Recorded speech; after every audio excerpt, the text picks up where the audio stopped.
Hello and welcome to another episode of the File Card Podcast. My name's Joe and I'm here with my brother Mike. Hey everyone. It has been way too long since we've done this. Yes, and I think in our last episode we said it wouldn't be, but it's been like 6 or 7 weeks. So much has happened and we're probably going to miss some stories. But Joe, you came in yesterday for the weekend to spend some time with the family. And we happened upon a guy at a flea market. He was selling old toys. I said, do you have any G.I. Joes? He said, well, no, I don't with me, but I have thousands at my house. So I tell you this, right?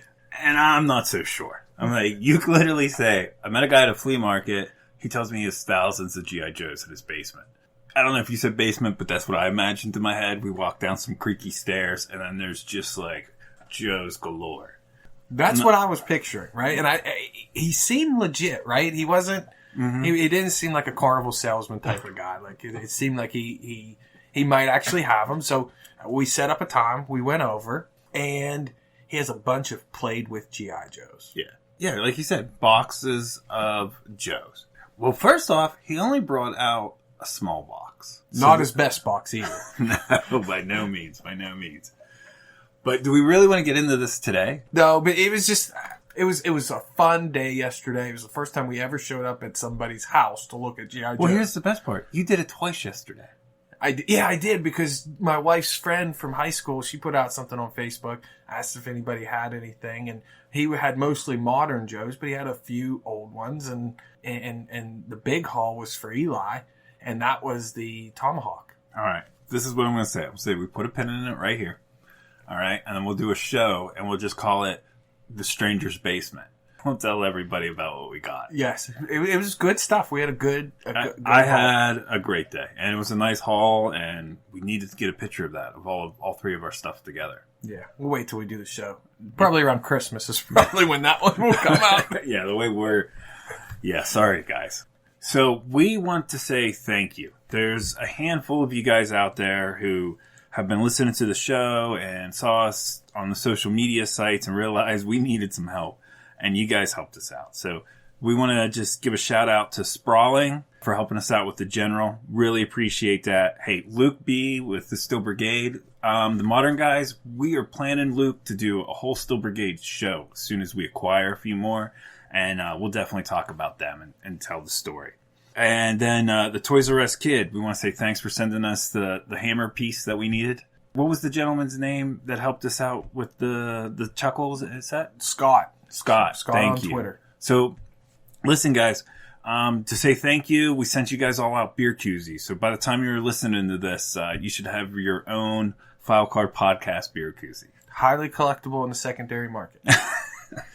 Big money it's worth. Yeah. So you guys have maybe the only 4 in existence right now. One thing I enjoyed about the Toys R Us Kid, because he got his and posted it, seems like he has the same beer taste that we do. Not does it seem, he does. Good taste in beer and in toys. Yeah. So you want to get into the figures? Yeah, let's get started. I'll start with the 2 I brought, which is the 2 that Scott hooked us up with. And that would be Shipwreck and Chuckles. This is the Flaming Moth Collectors Club set. And for me, what was so cool about it is I've been looking. I looked all over Joe Fest, lots of stores, shops, and people would say things like, oh, I just sold it or whatever. But Scott heard us talk about it after Joe Fest, reached out to us, and he gave us the friend price, right? Yeah, thank you, Scott. So that's super cool when someone's, when you get that connection online with somebody and they're like, hey, I'm not trying to make a killing at it, just basically what his costs were for it. And, so that's super cool to acquire something like that. And, kind of for that reason, on top of the fact that Shipwreck is my favorite character, I've prominently displayed them on top of my wife's bookcase, in the Outpost Defender, which, I think is a cool way to display both of them. Mm-hmm.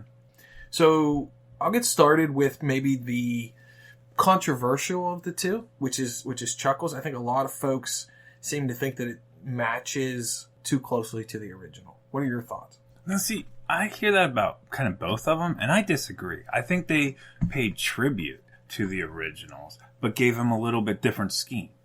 I absolutely love both of them. I think it fits the card art on the front of the box, too, very well. Like, these are just 2 sailors out at sea. So, you know, he got tired of his sleeves. He got rid of them. You know what I mean? He's out in the Pacific.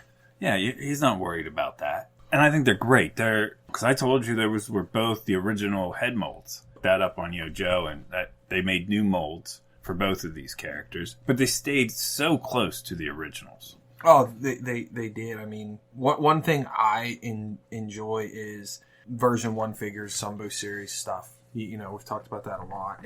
And I always like a different take on that, but for me, I like the figures to be grounded in that, and you just alluded to it.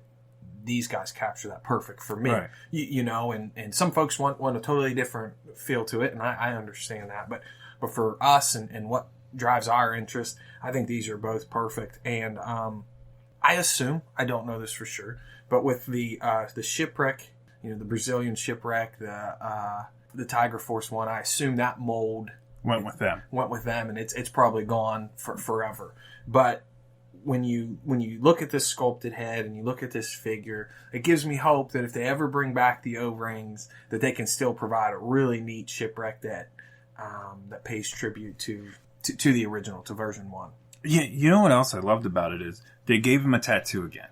It's not the same tattoo. It might even be a slightly better tattoo. You know what I mean? It's super, super cool. And they went back and they used that, you know, original 80s blue. I call it the 80s blue, the light baby blue or whatever. Mm-hmm. And just almost like a Petty blue, like a Richard Petty. Yeah, blue. yeah. That's a good point. I don't know. And then they made sure he still had the bell bottoms like the original. So from my understanding, they just took the cutter body and then, you know, repainted it. But they did it perfect. And then they also gave it the rank on the side of the arm. Like, I don't know. I guess who's ever not happy with it? I just don't see it because I'm extremely happy with this figure. And this is actually the first time I got to hold it. So I've seen it up on your shelf, but to be able to, you know, sit here and move it around and hold it up close, like this is a really, really cool figure. Yeah, so the body mold is, like you said, it's Cutter version 1 is what I believe it to be. Mm-hmm. Just a great mold. And one of kind of my favorite things about the figure is like the utility belt. You know, I mean, there's a couple pockets and patches on there in which you'd kind of see, you know, be useful for a sailor. Yeah. No, you make a great point. But let's put it in the modern day. If you look on his right side, the little pocket that he has connected to his belt, it looks like a cell phone case holder. It does. It does. Not something they'd had in the 80s, but... yeah, I know. But it's just funny to me. It just works. It works. And then the brown, I don't know if that's a bracelet or a watch. I don't... Fitbit, Joe. It's a Fitbit. Yeah, you know, because Shipwreck's worried about that stuff. He takes care of himself. Yeah. No, I'm just happy that they really put time into the detail of this figure, and it shows. And for me, it works. Like, I know, like you said, not everybody loves it, but I'm a huge fan, and I'm glad he's part of your collection. It's crazy to me. I apologize. Someone on Twitter mentioned when I posted a picture of it that they were pretty cheap a few years ago, and people were army building them as sailors for for the flag. Yeah, and that would be so cool. I'm not sure that the cost of him now would allow you to do that, but that's awesome. I'm very happy for those guys that were able to do that. That's a cool idea. The other thing is this one has pretty good eyes. So with a lot of the later Joes, they started putting the white in the eyes and then the dot. And sometimes, you know, the tempo didn't match. You know what I mean? Yeah. And so his eyes came out really, really well in this copy that you got. So super cool. Yeah, I'm very happy with him. And my favorite Joe character, well done to the Collectors Club on reinventing. So the other part of that set is Chuckles. The thing about Chuckles is when you watch the G.I. Joe movie, you know, Chuckles is a buff, bad dude. He's a meathead. Yeah, definitely a lughead. Right. So, what was kind of interesting though, if you just grabbed the toy, you would never know from that action figure that he's supposed to be, you know, a bodybuilder and that sort of thing. Like, right. You'd have thought he was. I always just thought of him as Magnum PI of the G.I. Joe world. Right. So, where I think they did cool in this is, you know, they got the cut off sleeves. The arms that they used have some muscle tone to them. So he really is, or matches what I felt like after watching G.I. Joe the movie, the character should have looked like. Yeah. They took that character from the movie and then, you know, gave it more of a figure. if that makes any sense, if I'm saying that the right way. Yeah. Yep. So, for the most part, the paint scheme with the flowered Hawaiian shirt is similar, and yeah, I'm a fan. I like it. You covered most of it. I mean, they really embodied the G.I. Joe the movie cartoon. You know, the muscular Chuckles. I love the fact that they just used the real earth tone colors with the pants and you know, the accessories on the side. I mean, I think they did an excellent job. And then also the face mold, I think it's actually a little better maybe than the original. Like, because if you remember the original, he has this huge bag under his eyes. Like, yeah, he looks like a very tired man. I know he was undercover. He must have been doing undercover bar work. Or he was hit with an ugly stick. It's not a flattering picture. So, but I think they did a good job with, you know, underneath the eyes, like still gave him a little bit of bag under there, but made it maybe just look a little bit more realistic. So did a good job with this one. That's enough said on Chuckles. I mean, the real home run out of that set is without a doubt for me, and I assume for you too, is Shipwreck. Absolutely. And I will continue to display him proudly on top of my wife's bookshelf as long as she gives me permission. And then when she doesn't, I'll put them back in the box, and because the box art that they come in, it's tremendous. Super cool. I might even take it to work and put it on my shelf there. I mean, it's got to be displayed. So great job, Collectors Club, and thank you so much again to Scott. One of the things he said in the email is, you know, he wasn't sure if I'd want to buy it we'd want to buy it because we like to find things in the wild. But for me, that was like a friend calling you up and saying, "Hey, you want this?" And then they give you the friend price. So I don't know, it was super cool. I really enjoyed it, and feel like I got a buddy. The other part to that story is we were at the beach, right? And I woke up. And I was checking the email on my phone, and I was like, oh, I don't know, it was just cool. You're having a great week already. You get that email. I immediately forwarded it to you, but I reach over and I tell my wife, I said, listen, if Mike don't buy this, I'm buying this.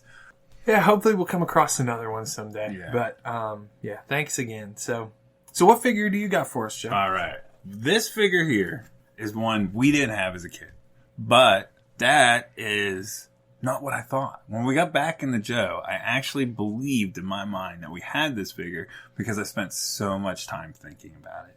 And he is the 1988 mail-away Super Trooper. So I believe this was probably their first shot at silver, right? Yeah, the vacuumized chrome was what I think it's called. I spent so many hours looking at the inserts of this guy, wanting this guy. There was a kid that was, I don't know, maybe 5-6 years older than us that went to our same church when we were kids, and he had a lot of Joes, and he that was where we got some of our older Joes because he sold them to us. Remember that? Yep.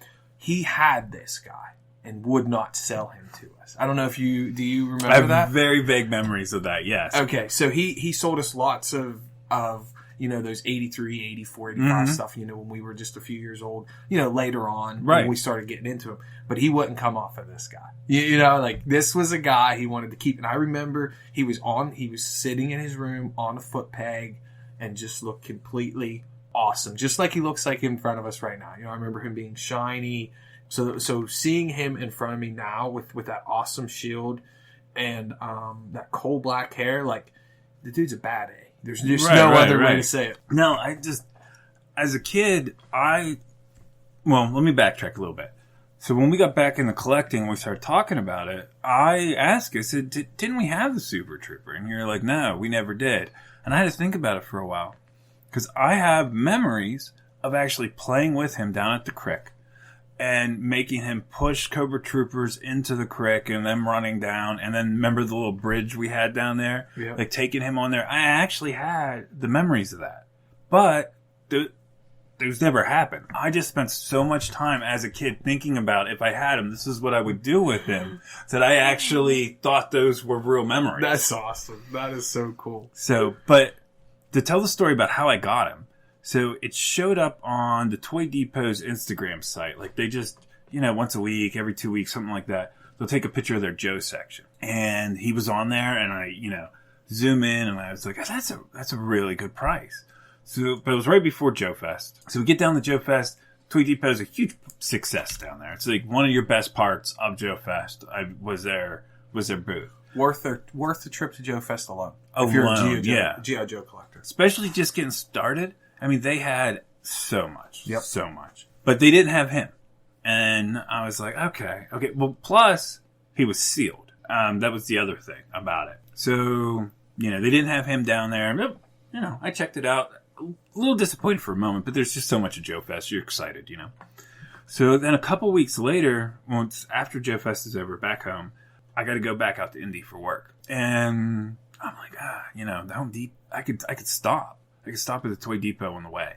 But I was scheduled to ride with some other guys, and I knew it's kind of out of the way. I wasn't going to be able to talk my bosses into, let's, go an hour out of our way or 40 minutes out of our way so I can go shop for vintage toys. It seems legit to me. I know. If I was traveling with you, no doubt we would have done it. 3 hours out of the way. Hit up a couple.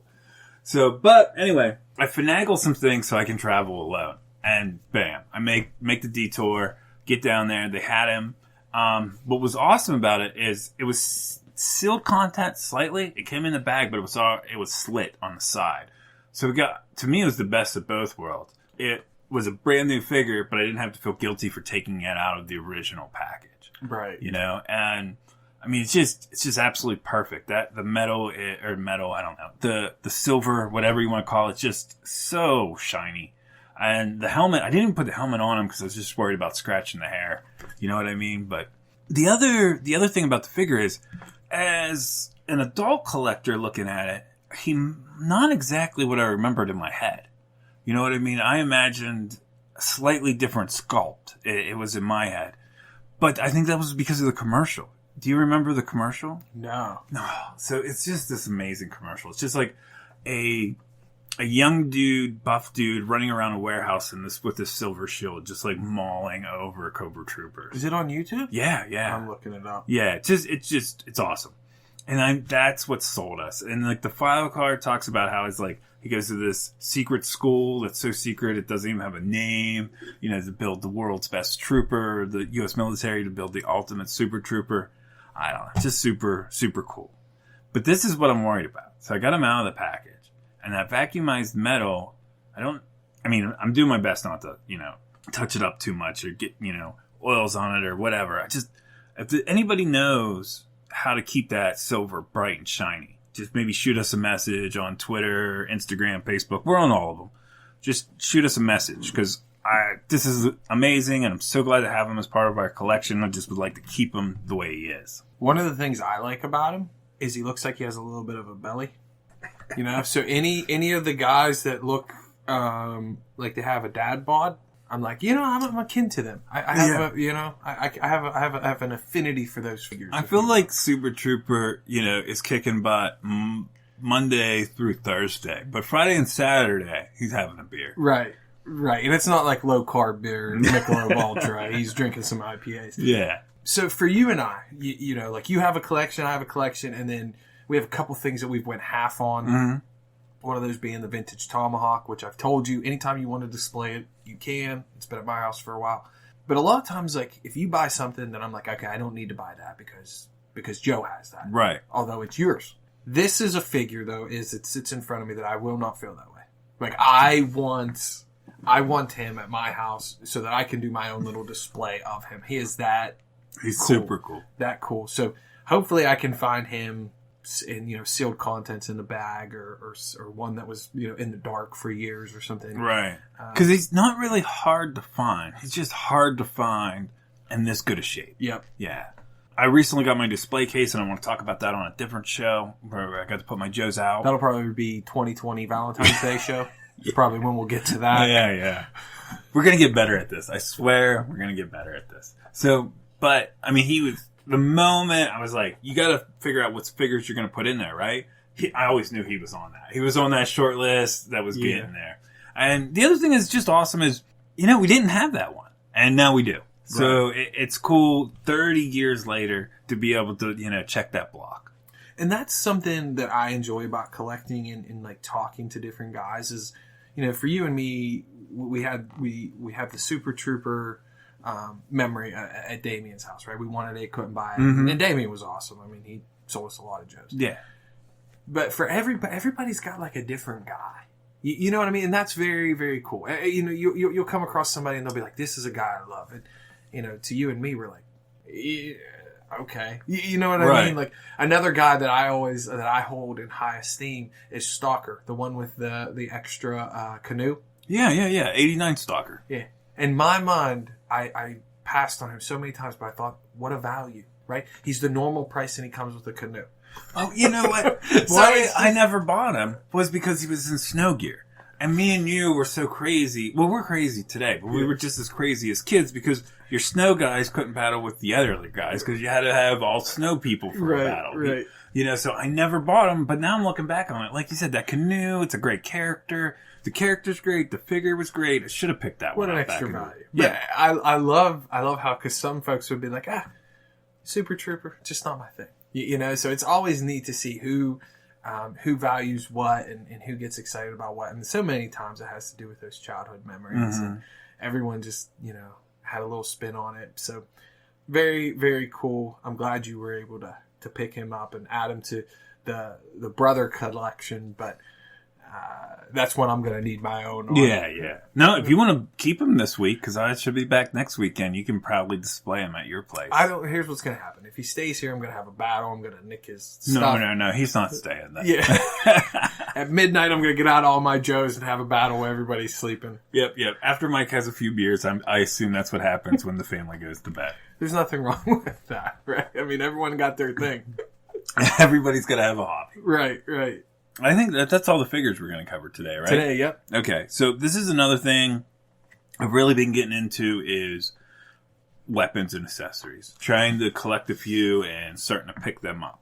So the 1989 Annihilator's machine gun, I've really grown a liking to it. So if you look in the G.I. Joe's Collector's Guide Volume 3, they have a great picture of the Sky Patrol parachuting down, or just a great setup. Altitude's paratrooping down, and in his hand he's got a weapon that I couldn't make out. So then I reached out on Twitter and I was asking everybody if they knew what a rifle it was, and somebody told me that it was this Annihilator's weapon from '89, but they thought it was just modified for the picture. And so then I looked up that weapon and I was like, this is amazing. So, I recently was, trying to pick them up, but I found out it was also used in M. Bison from the Street Fighters line. So I was like, okay, and it was a lot cheaper. So I picked up a couple of those, and then it was at a comic book store not far from me, and they had an Annihilator with his gun. I mean, and the Annihilator was in bad shape, but the price was right, and I was really just buying it for the weapon. So when I got it home, I compared them, and I was like, they're almost not even the same rifle. I'm going to put pictures online to show this, but I mean, they were the mold's just almost sloppy. Mm-hmm. Like, this gun, the one that M. Bison came with, really not that impressive. But the one that the Annihilator came with, that is just a really cool weapon. Wow. And it just shows you, how, I think it was 89 to 94, just how quick things changed. You know what I mean? Yeah, that's a shame. That really is. And once you maybe hit pause and take a look at this, these pictures, or find them if you're listening, you'll see the quality is just so down. Yeah. And that's what we always say. And this isn't on Kirk, right? Because Kirk was he always loved G.I. Joe, but Hasbro quit on us. We didn't quit on Hasbro. Right. It's really not even close. And what an awesome weapon this is. Yeah. The original. Very, very cool. And the real reason I'm bringing it up is just because if there's other collectors, especially new collectors like us, that they change things. So even though it might seem like an easier or cheaper way to go for some of the newer stuff or recast stuff, the original's ultimately better. And I'm not just saying that because, I want the first one or the original one. Like, the detail, the plastic that's used, it's just a much better product. Yeah, I don't want this. No, the 94 one, just no interest in. I have a handful of them now too. Well, and one of the things we've said before, and this isn't a Joe and Mike idea. This is known across, I think, G.I. Joe collectors. Is when G.I. Joe was humming and it was at its best, and they were producing their best stuff. They truly were producing small works of art. Yes, without a doubt. And that included their weapons, their vehicles, their figures. Everything about G.I. Joe was high detailed. It was art. The people in the factory that were making this stuff were extremely talented. And that's what you see in the Annihilator's weapon. Mm-hmm. And what you see in M. Bison's is just trying to produce stuff as cheaply and quickly as possible. Right. So, that's not... I mean, just like real quick, I'm sorry to cut you off, but like if you look at the etching in the pistol grip, and then in the ammo clip, or there's your pistol grip, and then there's the ammo clip, like you can just see, how much detail there is in the 89 version, and the 94 version, it's just like, solid black rubber almost.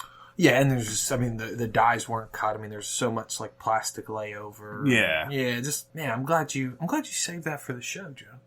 Sometimes we waste our best G.I. Joe conversations on the drive to work. Yes. So Mike has a nice commute. I have a little bit of a commute, which I spend sitting in traffic, and we come home, we talk to each other almost every day. And I feel like that should be the podcast almost. Yeah, because that's some of our better stuff. Except we complain about work and nobody wants to hear that. No. Within there too. So, man, good stuff on that. So the other thing I want to talk about is kind of our how do we put it? Community spotlight? Yeah, the other thing I wanted to do was our community spotlight, which is also kind of the subject of the show. Bobby Valla and the Valaverse and Action Force. Most people know Bobby Valla from a toy designer at Hasbro. He was part of the Joe community. He worked on Joe for a while, and then he worked on the Marvel Legends line. And he did some great things. I became familiar with Bobby when he started the Steel Brigade Tracker website. And then that's where the original Steel Brigades, he's tracking them by their file cards, their name, maybe any information you have on it, you can upload, and you can just follow it around. And I think it's just an amazing thing. And if you're a Steel Brigade fan like me, when this came out, it was huge. It's just awesome to be able to go on there, see what people named them, what states they're at. And one of the things I liked about it too was it was just a guy who enjoyed G.I. Joe. And this was his favorite figure. So he was just making a website, doing it for himself. It wasn't to make money. He wasn't selling anything. So that's when I became familiar with Bobby.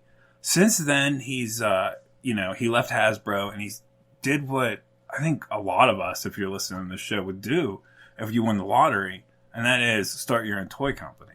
But he's doing it without starting this, winning the lottery. And he started Valaverse as the company, and the toy line is Action Force, which I think is amazing that he was able to acquire the name Action Force from Hasbro. It kind of shows you where Hasbro's mind is with G.I. Joe, that they'll just let that go, that name go. Yeah, I have recently dove deep into his Valaverse, mm-hmm. and one of the things that struck me right away is this guy knows G.I. Joes. He's a child of the 80s, mm-hmm. And what he's doing right now really is what I think a lot of Joe fans would do. You've got to keep something new. You got to keep it. It can't be what it was. So we enjoyed something in the 80s, but he's reinventing that kind of same concept. And he's doing it in a way that really pays tribute to what we all fell in love with. And he's doing it in a way that he understands characters, mm-hmm. which is really what G.I. Joe is all about. Right. So when he first started out about this, I saw some things online. I thought, that's cool. But didn't give it a whole lot of attention, But then I caught What's on Joe's Mind. Oh, do you remember the name of the episode? No, it was in April, I think. Though. Yeah. So I'm sorry about that. But What's on Joe's Mind? Just look back. It's titled Valaverse, and it is a great interview. It really is. He really dives in to what he wants Valaverse to be and what that world is, and that's what got me. I don't want to put words in his mouth, but he talks about the life or the world of these characters. And that's what caught me, because it was kind of like the G.I. Joe world, but a different spin on it. Maybe like, I don't know if I want to use the word alternate universe or 2.0 after mm-hmm. G.I. Joe. I don't know. It had that same feel. And that's what was important to me. And I was like, oh, this is interesting. And it's coming from somebody who I would like to have a beer with. You know what I mean? Right. And I think in the show, he says, I didn't want to do post-apocalyptic because that's been done. And he's right. Like, that's kind of easy. Right. That's low-hanging fruit. So he dug deeper, and the universe he's created isn't necessarily a world totally in chaos. It seems like there's some structure to it, mm-hmm. and he's created these figures and these characters that we can relate to and that we're interested in. Right. That is what Larry did back in 1982. Yeah. And he's copied that. My only thing is, I want to call Hasbro up and say, how'd you let this guy get away? We've been waiting for G.I. Joe to be reintroduced in a way that can capture people's attention. Mm-hmm. And he had this. You had the guy. Right. He could have let it all. And now he's going to do his own thing, which is awesome. And I'm going to buy a figure. And my understanding is there's 2 comic books coming out. Is that right? Yeah. So he's doing the web comic, and Justin Bell and Bill Nudro, I think that's how you pronounce his name. Sorry if I messed that up. They're going to be the ones writing it. So I'm not real familiar with either of those gentlemen, but I'm sure they're top notch if Bobby got them on board. And this is how also I know Bobby's good at talent, because of who he picked to work on his logos. And that's Paul from Plastic Battles, who is a friend of the show and honestly just hands down one of the world's best toy photographers. I mean, in my opinion. Yeah, he's just a solid dude. Yeah. We talked to him for how long at Joe Fest. He's just a good guy. Yeah, and to see how excited he was about the project, because he worked on it. He did the Action Force logo. He did the Steel Brigade logo. He may have done more. I'm not 100% sure, but he was in love with the project. And I got the feeling that he wanted to even tell us more about it, but maybe he couldn't. You know what I mean? Yeah. So I don't know. I mean, you just see him grabbing people who were fans of the product, and it's in good hands. And that's exciting to know that there we can get some G.I. Joe-esque content. And I think that's a good way to put it, G.I. Joe-esque, because it's not G.I. Joe, it's not our O-ring figures that me and you love, but that's okay. It's okay to do something different. But here's the other thing about it. I have talked, I think on the show before, definitely with you, that I'm only interested in G.I. Joe, and I'm not interested so much in the modern. I just really, the vintage is what captures my imagination and heart. And that's because I want it to be the stuff I love. And I just don't want it to be stuff on a shelf. I don't just want to be getting stuff to acquire stuff. But this caught my attention because I just love the fact of the characters he's bringing in, the backstory he's bringing in, the work he's doing to build a world. And then he brought Steel Brigade. And let's be honest, how amazing is that? Yeah. So anybody that does a deep dive and gets Steel Brigade, they're going to be all right. Yeah. They're going to be all right. And what I've liked about the universe is there's something about it that feels very grounded. Mm-hmm. The universe that he's created feels very, very grounded, and the characters are very relatable, and it's kind of the politics of it are also relatable. So I really enjoy in that aspect of it. And what I think we've found out is if you develop characters and people fall in love with them, much like we have with the originals, there's going to be brand loyalty, and there's going to be loyalty to follow those guys. So I don't have any other 6-inch figures, but I will. Right. I'll have these guys. And I think you bring back, and we go back to the world building. That's the big part for me. You know what I mean? Because it's easy to create something that looks cool. It's not easy to create a world that, gets your imagination going and that you want to be a part of. Or you look at a character and you see an actual person or a personality.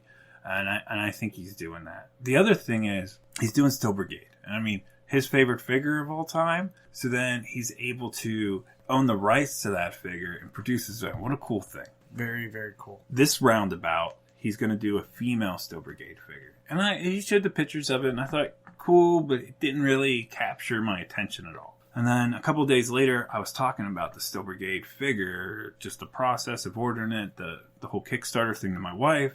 Got more in the Steel Brigade, and my daughter goes, well, do they make a girl Steel Brigade? And very I was cool. Actually, they do. Very and then it clicked. It was like, that's what it's about, Yep. So now I'm going to order one for my whole family. We're going to have a time where we sit down and we design our characters. Who are you? What's your name? You know what I mean? That's super. It's going to be a lot of fun. That is cool. Can't wait for the relaunch date. That hasn't been announced though, right? No, not yet. I was part of the first campaign. It didn't fund completely. He's going to relaunch a second time. I guess we should have got into that. But, I mean, if you're listening to this show, you're probably already tracking all of that. Yeah. So I'm really interested in to see where it goes. And I'm definitely hoping it gets funded because it should get funded. This is something that should be out there, and I think that enough people are really going to enjoy. And that's the thing; it can get funded with the Joe community. Oh, without a doubt. Right. So for those of us that are wanting new content, wanting new characters, this is our opportunity to prove it with our wallets. Right. You know, so get out there, order a figure. I don't know if I'm going to order 5, but I'm going to order 1. Yeah, and I'm probably going to order more than 1. That's awesome. Without a doubt. That's but awesome. I don't know. I don't really got a whole lot else. You, man? No. So much has been happening. I hope we get to record some more shows and tell everybody about our experiences because it's been wild lately. Yeah, we've been knocking them out of the park. Yep. All right. Hey, we're going to try to get better at this, guys, and keep you guys informed of what we're all doing. So, hey, take care. Have a good night, guys.